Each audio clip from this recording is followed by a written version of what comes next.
Fishing in this area is so incredible, and we hit it right at the height of Yellowtail season. In fact, Juan Carlos managed to land a fabulous specimen from one of the local fishermen. He cleaned and he filleted it for me to grill. What a treat to get to cook with a fish of such immaculate freshness. All the produce in Mexico is so ripe. And when I think about grilling on a beach, I just want to use some of that ripe stuff. So I'm going to start by laying tomatoes and onions and chilies on the grill. I'm going to put some ripe tomatoes on the grill for a salsa. I'm going to throw on some of the local green chilies. Now these have a really bright, almost citrusy kind of flavor, but you could use any kind of fresh green chili. Some green onions, knob onions. I wanted to make this a little more substantial, so I'm going to put a few of these nopal cactus petals onto the grill. Now because this is sort of rustic cooking, I'm just going to use a little bit of olive oil to drizzle onto the things that I think need it, which are the cactus petals and these little knob onions. Now to make a marinade for that beautiful yellowtail, I'm going to start with some garlic here. And the wind is helping me to take all of the papery skins away.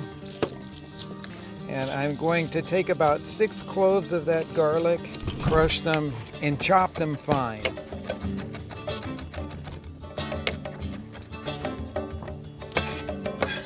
Chopped garlic goes into the bowl along with some olive oil, and then I'm going to cut some key limes and squeeze those into the same bowl. To that I'm going to add some sea salt and then a little bit of black pepper. It smells so good. As do all of those peppers grilling right behind me there. Now, the fish. I don't think I've ever seen such a beautiful piece of yellowtail. Stir that all up with the fish, and we'll let that marinate while we're making the salsa.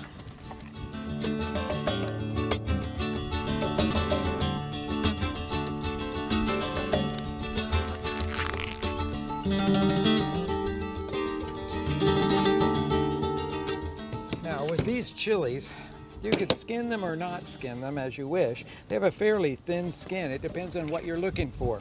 If you like that rustic flavor, you cut the tops of them off, scrape the seeds out, and then just chop them all together.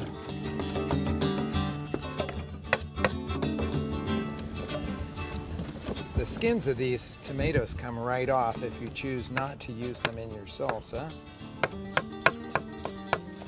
Now these little knob onions, I wanted primarily for the knobs, so I didn't worry that the tops got a little bit crispy because I'm not going to actually use that part of it. I'm going to slice the rest of it into rings. Now our last little bit here will be the nopales. They cook completely soft, and once they've cooled off, you won't get any of that little, well, that mucilaginous part that a lot of people don't like. A little bit of Mexican oregano to bring out the rustic flavors. Of course, you have to crush the whole leaf oregano between your palms to release its essence. Some sea salt, and the salsa is finished. And I'm ready to put the fish on the grill. Make sure that the fish has plenty of oil on it.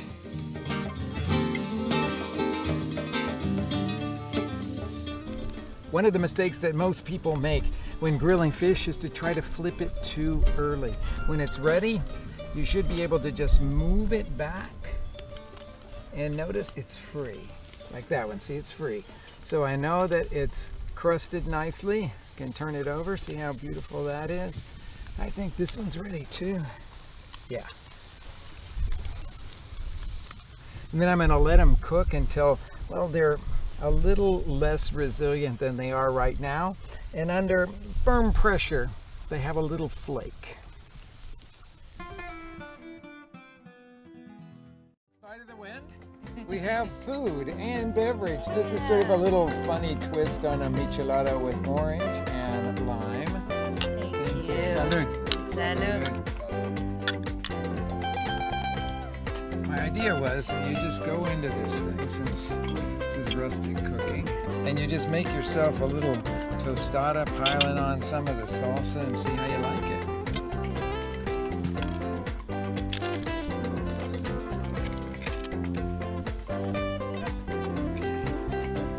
Here it is, the jurel with the all grilled salsa that has nopales in it.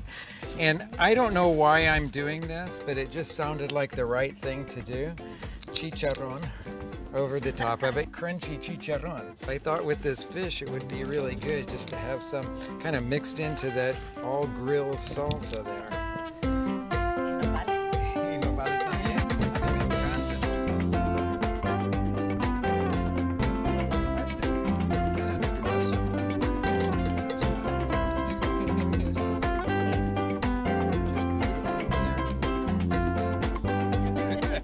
Okay.